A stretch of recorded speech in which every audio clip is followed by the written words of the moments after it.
Yo, what's going on, snipers, and welcome back to our Arizona Coyotes franchise mode here in NHL 22. So last episode we had the draft and the re-sign stage, and we got some good prospects into our system, including an elite player, which I will show you guys in a bit in case you didn't catch last episode. But our NHL team is going to get some good prospects into the NHL club right away this upcoming season, and then our AHL team is also going to have some of our prospects in it, which I'm very excited to see how they assimilate.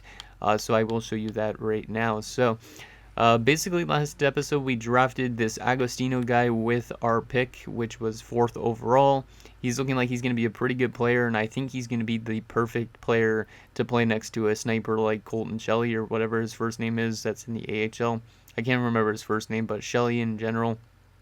So it should be exciting to see how this guy is at the NHL level. We also do have jumping to the NHL this year Dylan Guenther, which should be also pretty exciting because he's a good goal scorer. His shooting isn't as good as it should be. Like I feel like they kind of jobbed his shooting a little bit, but it should be exciting to see how he is at the NHL level. And then in terms of the AHL, we do have some new prospects that are going to be jumping into the AHL this year. So as I was just mentioning, Calvin Shelley, that's his first name, is going to be jumping to the AHL. He's got some really good shooting categories, so he should be able to score a lot of goals down there in the AHL, and hopefully he'll be in the NHL by next season, maybe even the season afterwards, but who knows. Also down there we do have Braden Tracy, who we traded for at the trade deadline. And then there's a couple other prospects that are going to be playing in the AHL, including Varlamov, who was a second-round pick of ours. Should be interesting to see how he could do because he's a 70 overall at 19. And then we also have Schulz, who we literally just drafted as well, jumping into the AHL right away. And he's got some pretty solid attributes all around as well. So just it's going to be really exciting to see how these young prospects could do in the minors. And hopefully a lot of them get some good development in their first year in the minors. But anyways, we do have a few comments to go over before we actually get into our free agent signings, which there's only going to be probably like 2 of them because we don't really have a lot of contract space. We only have like room for 2 people. So the first one or first couple is from Dylan Burrows. He says, sign Wally and trade him to Minnesota for like a second win-win for both you, and you're not cheating the system, which I don't think that's a good idea. Like, I mean, I'm going to sign Wallstead because a lot of you guys want me to sign Wallstead. But to sign somebody and just trade them right away, I don't think that's kind of like counterintuitive to what you're saying, because you're saying you're not cheating the system, but I feel like signing and trading is kind of cheating the system a bit. So we are going to sign Wallstead, but we aren't going to be trading him away. We'll probably play him in the AHL unless he's good enough to be that backup goaltender instead of Josef Koronar. Also, Dylan Burrows says, also wild thought, see if Montreal wants to give away Cole Caulfield after what happened in real life. With him being mad, it's realistic. Now, it's not really realistic for Montreal to give up on Cole Caulfield because he's not really mad. He just got sent down to the minors because he hasn't been performing in real life. Like, it just would not make any sense for them to actually trade away somebody like Cole Caulfield because he's pretty much like the main kind of piece to their, I guess you could say, rebuild. But like, even if we went to them, I doubt they would even throw us a trade offer. It just wouldn't make sense. Like, if we look even at their right wingers, Caulfield's an 83, Gallagher's on 4 years left, but still, anyways, Caulfield will probably be like their first line right winger soon.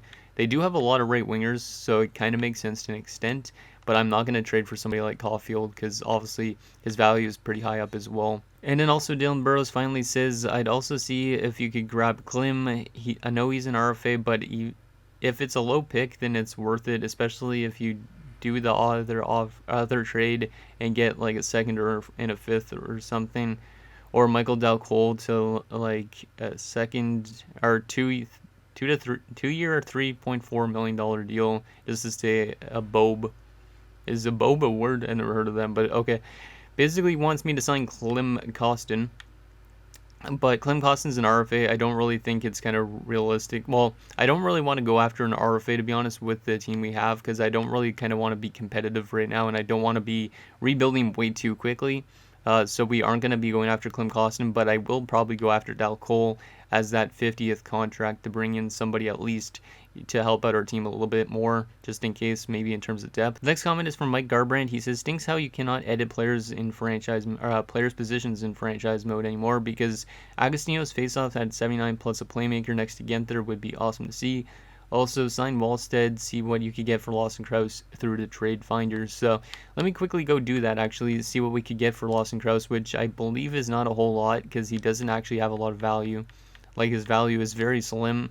He's got a 1-year deal left, and he's making $3 million bucks. So the most we could get for somebody like Lawson Krause is a 7th round pick, which is not really a lot for a guy that's only 26. So yeah, we'll probably end up having to let go of Lawson Krause next offseason, or maybe his value will go up throughout the season. Who knows? But we will definitely go after Wallstead because a couple guys have mentioned it.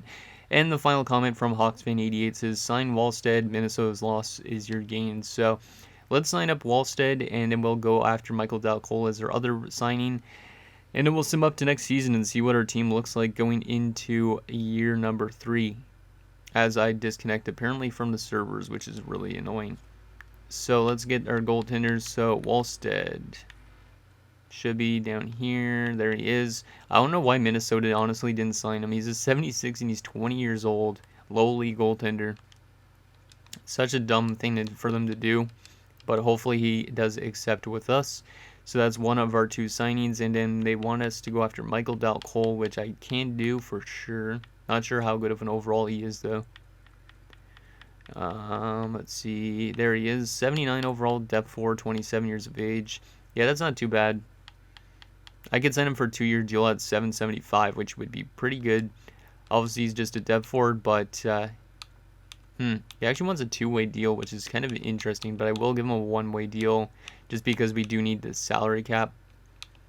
Actually, maybe I'll give him a little bit more. Yeah, because what Dylan was saying is just to give him more money just so he could stay, kind of make our team stay closer to the cap floor. So we'll give him like a 2-year deal, and we'll give him like $3.5 million right in the middle of what Dylan was saying. And in that way, we don't run into any cap issues unless we trade him away. And I think that's pretty much all we're going to do for signings. So let's advance a few days and see if we can get those guys, which hopefully we get Wallstead especially, because we do need that goalie prospect, or else we're going to have to find one in a draft. And Dal Cole accepts, and Wallstead has accepted, so perfect. We are good to simulate up to next season, I think, now. Because I guess in the AHL now, we're going to have to, like, I might end up calling up Prosvetov as, like, a depth option for goaltending. And then we could just run like Wallstead and Lenefelt in the AHL. Tendek could be just a depth goaltender. So there's a chance that Prosvetov might be in the NHL as like a depth option in case of an injury. So, but anyways, guys, I'm going to make a giant cut in this video to the start of next season. So we'll show you guys the edited lines in a second. Okay guys, so this is what our roster looks like going into the year 3 season. It looks pretty solid for the most part. So we got Keller, Schmaltz, and Dylan Genther's going to just jump right to the top line right away, which I think I'm okay with. That way he gets the best opportunity for some good development. Second line wise, we have Bear Banoff, who's actually a really good fit for that second line with Barrett Hayton and Adam Gaudette. Third line, we got Michael Dal Cole, centered by Tyler Agostino. So Tyler Agostino is going to play as a centerman just because he's got actually okay faceoffs. And since he's a playmaker, he could probably distribute the puck better to a sniper like Michael Dal Cole. We also got Kirsten Fisher. And fourth line-wise, it's Gauthier, Boyd, and Krause. So I think it's not too bad of a team so far. Obviously, the overalls might not be the same as they are actually at the start of the season. But preseason-wise, they look pretty good. And then defensively, but a little bit of a morale crisis, it seems like, especially with Yogi Harju. So he might end up having to be dealt away because of this morale issue. Because as you can see, he is losing morale because of individual performance and stuff like that. But hopefully with some ice time, he is good to go. If not, like I said, we might have to trade him away so we could get some more ice time to somebody like Nick Baudin, who is currently a scratched defenseman. But also, Dmitry Samukarov has jumped up to the NHL, and he's an 81 overall, so I am excited to see how he could do. And then also, we got Caleb Jones and Connor Timmins. Then in terms of our goaltending, we still have Montembeault and Coroner. Both of them are 78 overall and listed as minor starting goalies, so I think they're dropping off a little bit as well. But still, that is our goaltending tandem. Depth-wise, we got Johan Larsson and Brandon Hagel, and also Nick Baudin, who I don't really like to have scratched. So like I said, if Yogi Haru is just complaining about ice time and stuff like that, we might have to end up trading him away. He was a waiver claim, but I feel like we might have to end up trading him away. He is on his last year of his contract that he was given, so there's a chance that he might end up getting dealt this year, and then we could play somebody like Nick Beaudin or something like that too. Then we go to our AHL system, which is pretty interesting. So Emil Schulz, who we just drafted, is going to be playing on the top line alongside John Farinacci, who is up to a 78. So that's pretty awesome to see. He will be in the NHL club next season for sure. And Calvin Shelley, who's up to a 76 overall now, is also on that top line. So very excited to see how the top line can do. Second line, we got Braden Tracy, who's the top prospect. I don't know if he ends up panning out, but still a pretty good player. Zion Ibach is down there. Varlamov is on the third line, which should be interesting to see how he can do. And defensively, we don't really have anybody important except for Braden Schneider, who is on the top six. So overall-wise, I think our AHL team is going to have a pretty good year, especially when Wallstedt is the starter and Lenefeld is the backup. And then we also have, obviously, Provospitov and Tendek there as well, just in case of any goalie injuries or inconsistencies. So anyways, that is our team for both the NHL and AHL going into year number 3, and we are ready to pretty much start up the season sim, which I am very excited to see how this team simulates, especially Agostino, and then I'm especially excited to see how that AHL team simulates, because I feel like Shelley's going to score maybe like 30 goals, 40 goals pretty easily this season, so he could have a really good breakout year in the AHL. So let's quickly take a look at the draft class just to see who the top name is, just for fun, even though it doesn't really matter at this stage. So there are some good forwards, good defensemen, so hopefully we have a pretty good up pick this year, even though we don't know if any of these guys are franchise or elites or what. But yeah, that's the draft class. Let's start up simulating. We're not going to simulate too much in this episode again, probably to December the 1st, just so we can kind of get our feet wet and see how this team is. But yeah, we shouldn't be a playoff team because we're still pretty weak. It's more just about finding out how good our young guys are this season, I think, and then hopefully starting next season we could be starting to be a little bit more competitive because Shelley could jump up to the NHL and all that stuff. So we might actually have some good prospects getting in, Farinacci, for example. So we went 3-3-1 in the preseason. Nick Schmaltz had 7 points in 7 games. Kind of curious on our youngster in Agostino, though. Just kind of curious if he's playing good with these line mates. And wow, he had a really good preseason. Damn, 5 goals, 1 assist. This guy's a playmaker, but apparently he could shoot the puck as well. So hopefully he could do that once the season starts too. Kind of weird that his shooting is better than his scoring right now. Or his scoring is better than his playmaking right now. It probably won't be like that during the regular season, though, I would assume. But yeah, hopefully Agostino has a good year and maybe he could win the Calder. But then again, this year's draft had Bedard and Michkov, so I don't think there's really a chance for him to win the Calder, but who knows.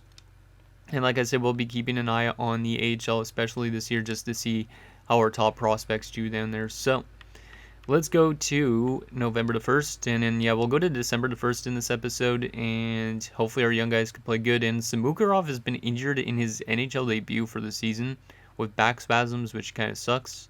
At least it's not too long-term. But at least that will give Beaudin some ice time. Cam Dineen is back, but he was never injured.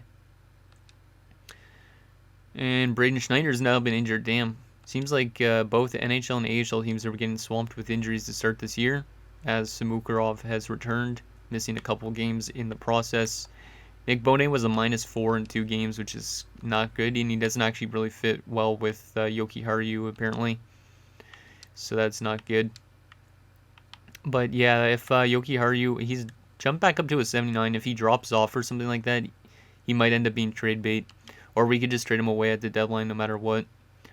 Damn, what's with all these defensemen getting injured in the AHL and NHL? I guess that's going to put Braden Schneider back where J.J. Moser was, right? No, it didn't. Or maybe it did. No, it didn't.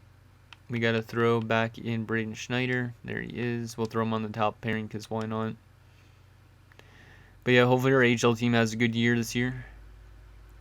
We're 2-4-1, which is good to see our team not doing too good so far because we want to get some top prospects in, obviously. And we are currently the second worst team in the NHL.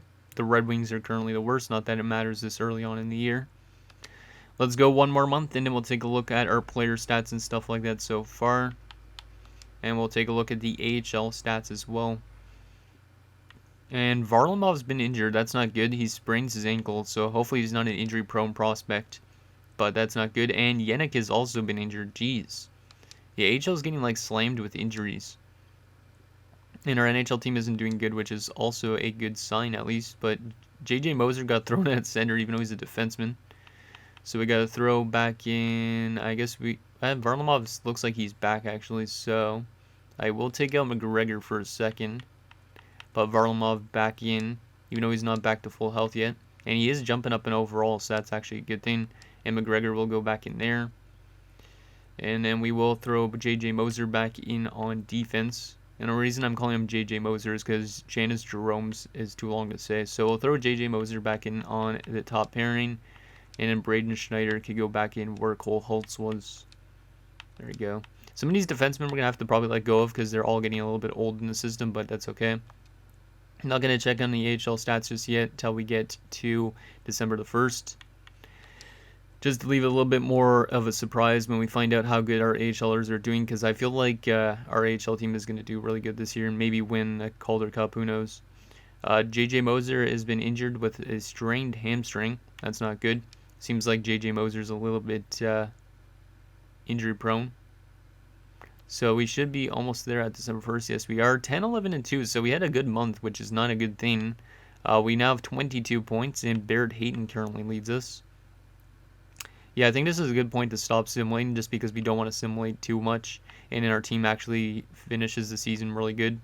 So let's take a look at how our teams are doing so far. Let's actually take a look at the team stats so far just to see what's been good and what has been bad for this team. Not that it really matters because we don't want to make the playoffs. Goals for per game wise, we are one of the worst offensive teams, which is a good thing to see because we want to tank. Goals against wise, we're actually playing better than we should, I guess. We're kind of like mid-table, 3.09. Our power play has been really terrible, 9.8%. Not the worst in the NHL, though. And our penalty kills so far has been one of the best in the NHL. Did I just see? Yeah, so we're a good penalty killing team, and maybe that's why we're simulating too good. Interesting. Let me go back to team stats again. Just had to quit out of this just because I want to kind of see the AHL. So Tucson is currently 14-7-2. Not a surprise when you have Wallstead in net, though. That's good to see. Let's take a look at our NHL player stats, and we'll take a look at our AHL quickly. Then take a look at what's on the block and all that type of thing. So Barrett Hayton and Adam Gaudette's off to a really good start this year, which is kind of nice because he is on a one-year deal, which means he is definitely trade bait going into this year's trade deadline, I think. Because if he keeps it up at this pace, he could probably fetch us something good at the deadline because his value will probably go up a lot for a contending team. Travis Boyd, 10 points in 23 games, is also not too bad from a 79. So he might also be trade bait. Nick Schmaltz is not performing at all, which is kind of a surprise because he's on our top line. So Nick Schmaltz might be trade bait because his contract also went up because I guess we're still not at the cap floor. But he might be trade bait. 7 points in 23 games and a -18. He's been terrible. Like last year he had 58 points, but this year not too good.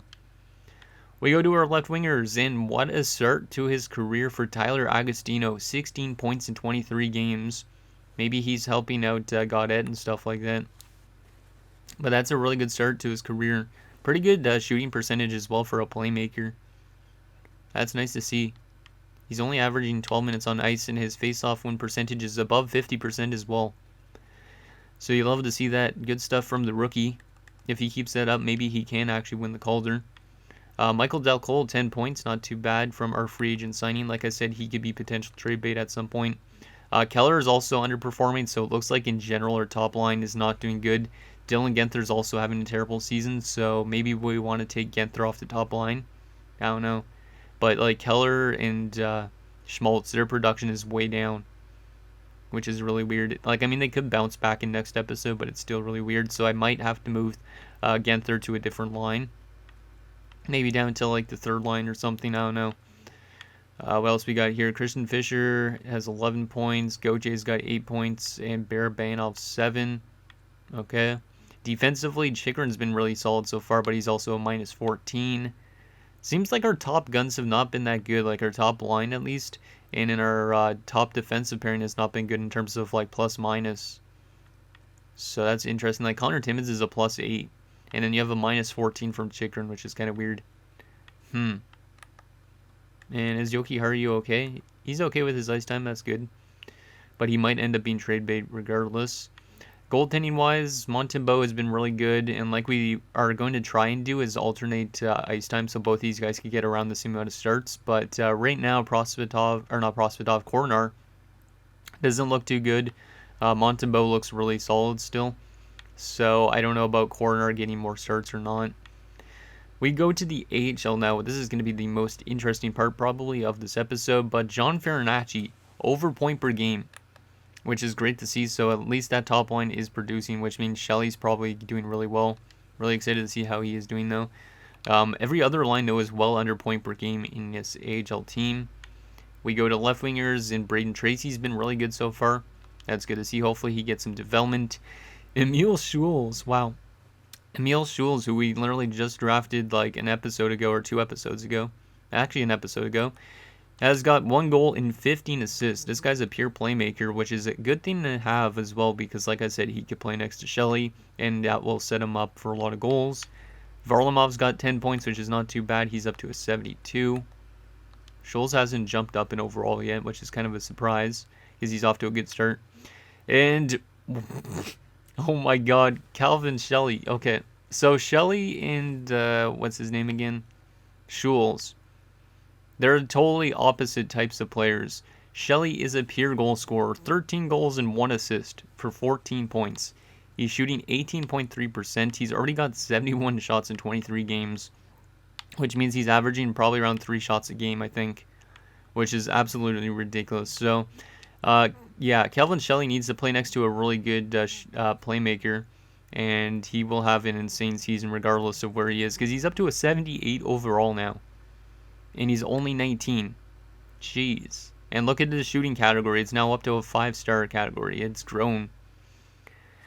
Yeah, so Calvin Shelley is our future, probably channel legend in the series. I could say that. Oh my. Like, if we put him next to Agostino, who's a really good passer, Calvin Shelley is going to be a 50-goal man. I could see that. Nyberg has been pretty solid. Ratty down there as well. And then there's all our defensemen. Braden Schneider is growing as well, which is good to see. And then our goaltending wise, Wallstead has been really good so far. Still has 77 overall though. And Lenefelt has also been really good. So goaltending has been a non-existent issue down there in the minors so far. But yeah, Farinacci, Schulz, and Shelley, really good. And Braden Tracy, good to see him performing as well. But yeah, I'm really excited for Shelley. Like, this guy doesn't even have an X factor, but he seems like an X factor just based on how good his shooting categories are.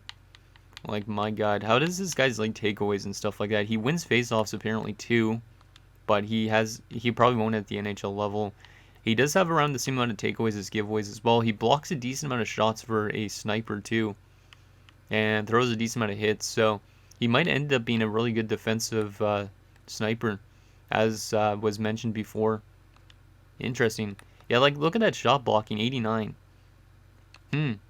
Like, imagine having him on the penalty kill. He could block shots and then get, like, short-handed goals. Man, I'm excited for Shelley for sure.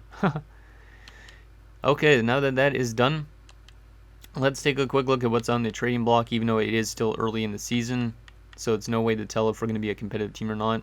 Probably next episode I'll sim up to the trade deadline, so we won't have the trade deadline till 2 episodes from now, so you guys can still give me some more suggestions at the end of next episode. But let's take a look at the trading block, and I think that'll be probably it. So yeah, there's definitely some good prospects we could trade for if we want to trade for prospects. Fabian Lysell is still there, which is interesting. But yeah, I'm really excited for the future of this team, and I think I should still probably address our top line because I don't want Genther to like be losing a lot of morale because he's not doing too well.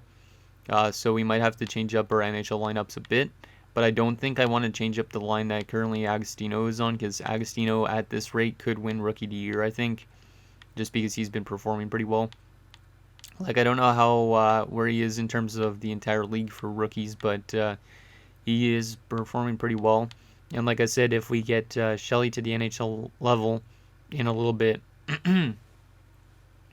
Like I was saying, if we get Shelly to the NHL level in a little bit, those two together would probably work really well because Agostino's passing is, I believe, like an 87 or something like that. So if Agostino's passing gets to like a 90 plus, the two of those guys would work probably really well together. And then you throw on somebody else to that line like Farinacci, man, our prospect pool is looking good. And if we also get a good prospect in this year's draft, who knows, maybe our team is going to be really good next year. Or maybe in another season after that. But I think we're getting close to the point where we actually could try and be a competitive team with the amount of prospects we have that will be jumping to the system soon. Especially when you have a guy that, like Shelly that could probably get your team to the playoffs because he could score so many goals.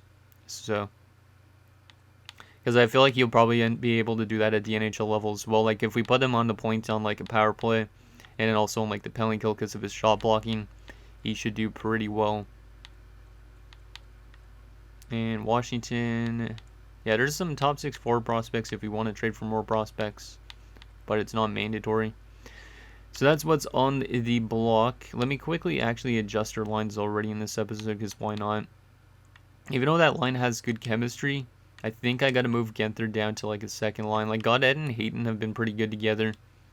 Barabanov has been the weak link on that line, so I am going to move Barabanov to the top line and then move Genther down.